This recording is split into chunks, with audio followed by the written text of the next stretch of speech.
Everybody, thanks for joining us this afternoon. I'm Chelsea Clark. This is Mandy Corey. We're from Caseyville Elementary School, and which, if you're familiar or not familiar, that's kind of on the Illinois side of St. Louis. And we have been tasked with kind of talking about our 2.6 data decision rules. Before we jump into that, we do the TFI. So 2.6, when we're rating ourselves, like that's kind of the breakdown of what it looks like. And right now, like we are at a solid 2 when we just did our TFI last month again. Yep. And we were at a solid 2 for that. So we'll kind of talk through what that looks like. I told you guys Caseyville is on the Illinois side of St. Louis. I'm actually the building principal, and Mandy is one of our special education teachers and Tier 2 coach, and she does a wonderful job at that. So this is kind of the demographic and makeup of our school. Comes from our Illinois State Report Card. We have 336 students, and that includes our pre-K through 4th grade. So this was last year. Our numbers would actually be a little bit higher this year because they did add 2 emergent biliterate programs to our building. So when we look at our ELL learners and our total population, those numbers actually would be a little bit higher this year. Okay, this is our Swiss dashboard. So when I pull data, this is what I see first. So majority of our students are, whenever there's behaviors that occur, our teachers go in and put in all of that into Swiss for us. I feel like over the past couple years, we've been doing it for 3 years now. We've adopted Swiss. And for the most part, teachers are very, very good about putting in the information. So we have the data so we can see kind of where we're trending. When I pull the data for our Tier 1 meetings, we look at the information by monthly. So we look at the peak times when we see it, where it's happening, which is usually the classroom, highest days of the week. And then we really focus on the 3 top behaviors that we see. Okay. So the data and decision making, like Mandy said, our first step was we always look at that Tier 1 data. And we look at that during our Tier 1 meetings, and we dig a little bit deeper into our Tier 2 meetings that we also have.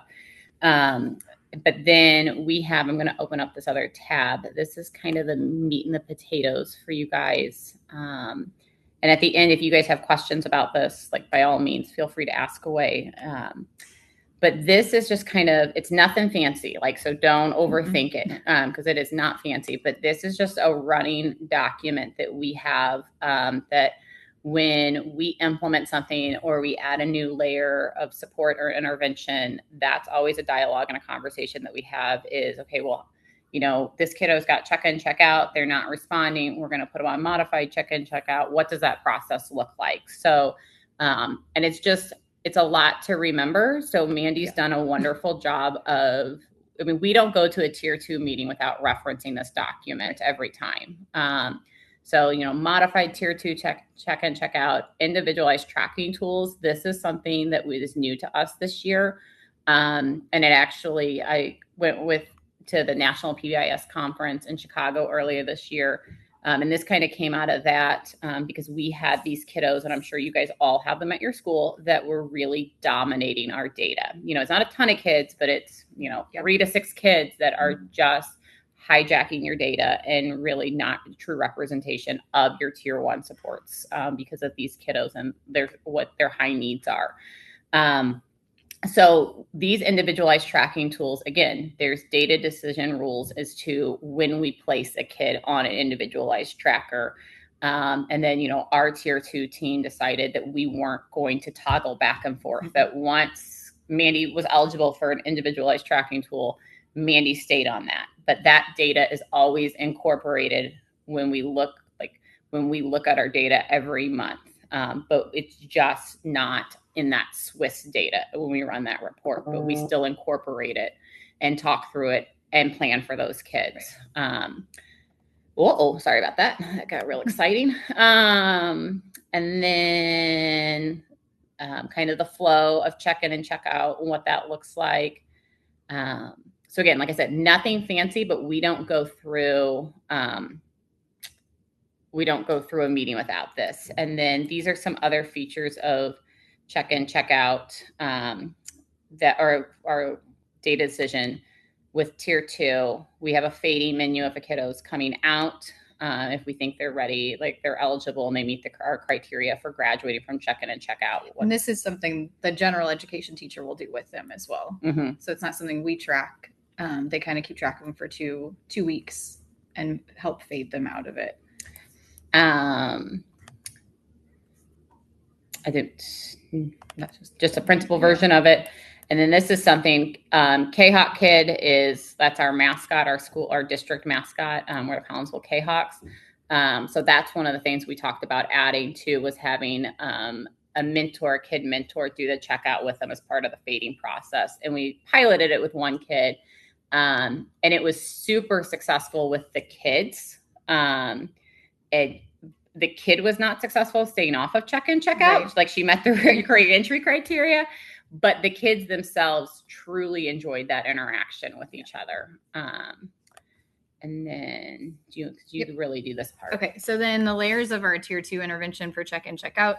So when I pull the data and I kind of keep track, I check it weekly, and I have kind of a running tab of kids that are close to being eligible, so I don't have to go back and start over every week. So once a student has become eligible with either 3 major referrals or 10 minors, I send the invite, which is a Google form, in an email. I copy Chelsea in on it as the building principal, and then send it to their general education homeroom teacher.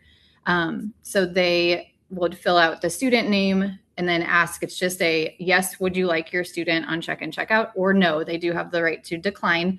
But we do have in our decision rules that if they decline once, and the student then gets another referral, they're eligible again, then they have to go on check-in, check-out. If they select yes, it just submits it and it kicks it back to me, so I know. Or when they select yes, it goes to the next portion, and they select what date they would like their student to start. So then I know our person who makes our charts knows when to start them. So that's how we do that eligibility.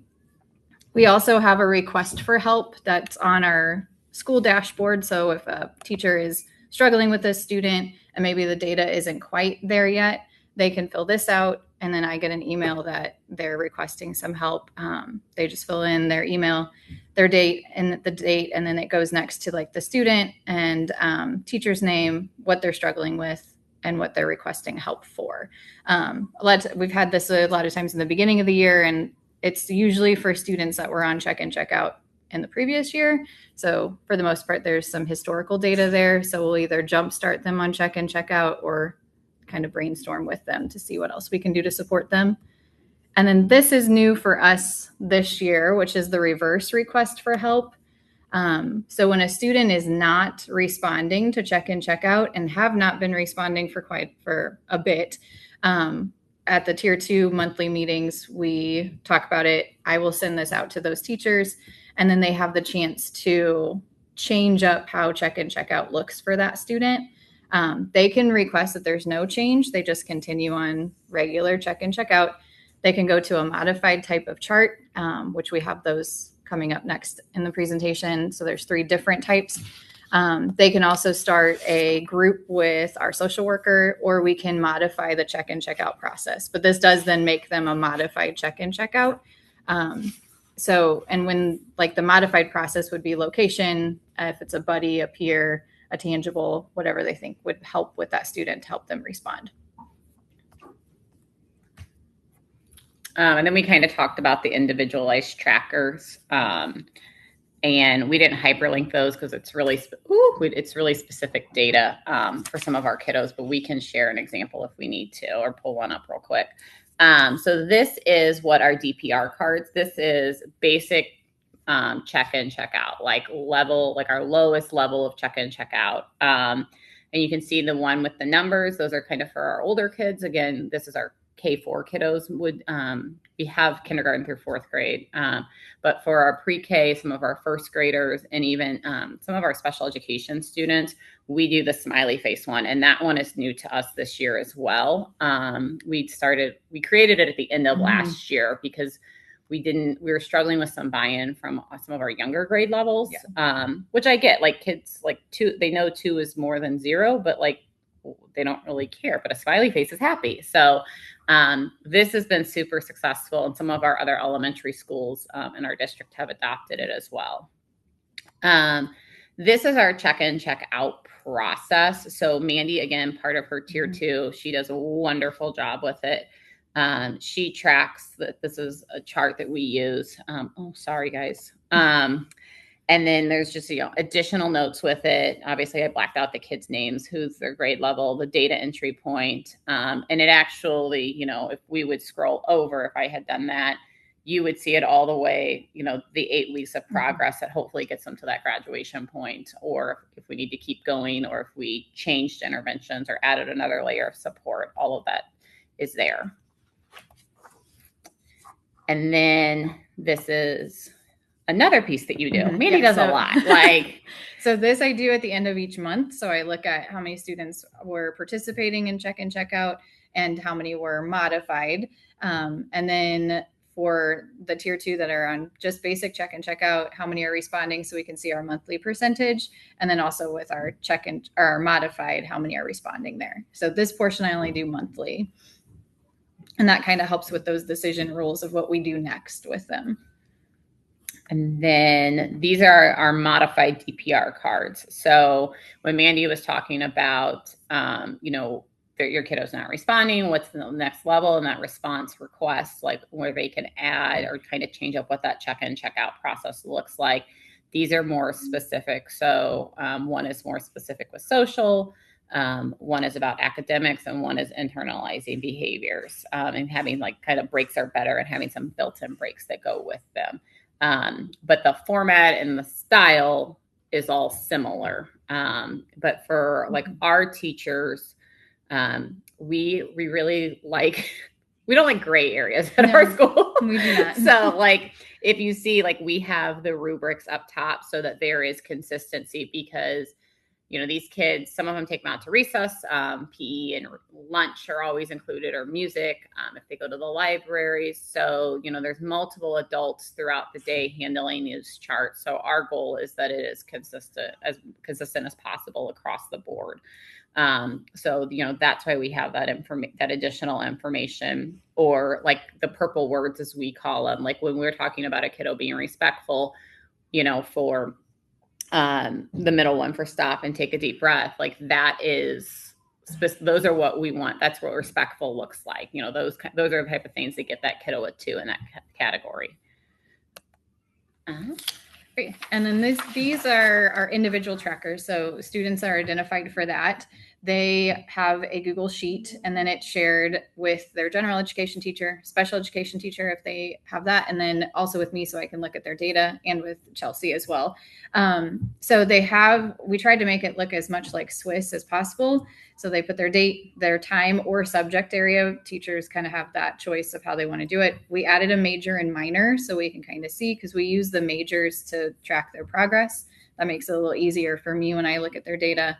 Triggers if we know them, behaviors, outcomes if we have that, and then the location summary and behavior summary. And on majority of them, those are linked back to a summary page. So it will track that for us. So it'll tell us exactly how many times we saw behaviors in the hallway, how many times in the lunchroom, the special ed room, and then which behaviors those were and how many times they were happening per month. And I will say we probably, off the cuff, probably have about 10 to 12 kids at our school. We have 4 very full special education classrooms. So that's kind of the population. But and not all of our kids, actually all of the kids right now have IEPs. Yes. There's one that's close, which again, we'll have to circle back around to that data decision piece, because we've not put a non-IEP kid on one of these at this time. And what we were finding with a lot of the data that we're taking is that there's a direct correlation to their eligibility. And yes, the behaviors need to be documented. And yes, we need to monitor those. We don't want to negate that, but there's also a direct correlation to that eligibility, which was part of the reason, we've got to come up with our PBIS beyond kids. What's our plan for them? So this is amazing. And it's very easy to look at. Yes. So our TFI score from last year was 71. Oh, we're out of time. 71.7. This year, like I said, we just took it last month, so we were up 10 points. And you guys kind of heard us talk about some different layers of supports or diving a little bit deeper into things that we already had, but didn't have a really good solid base for it that we improved on this year. So our recommendations, getting started, I would say just know that it is a very fluid process, even from our tier one. Like we revised our T chart over the last summer. It's a very fluid process. Don't reinvent the wheel. That TFI, we just had a tier one meeting yesterday, and we have a tier two meeting tomorrow. We use that for our action items of where we can improve on, and we really aim for that low hanging fruit to start with. I would say to find yourself a type A friend, because if you've got someone that is a spreadsheet guru, it makes this process a whole lot easier for everybody. And then getting better, just that continuous quality of improvement and seek feedback. I would say that we have a really strong tier one and tier two team who are very good about giving respectful feedback that helps us improve. It's not naysayers or negative feedback. It's, I've noticed this, how can we change this, and that do really enjoy analyzing that data with us. So that's it.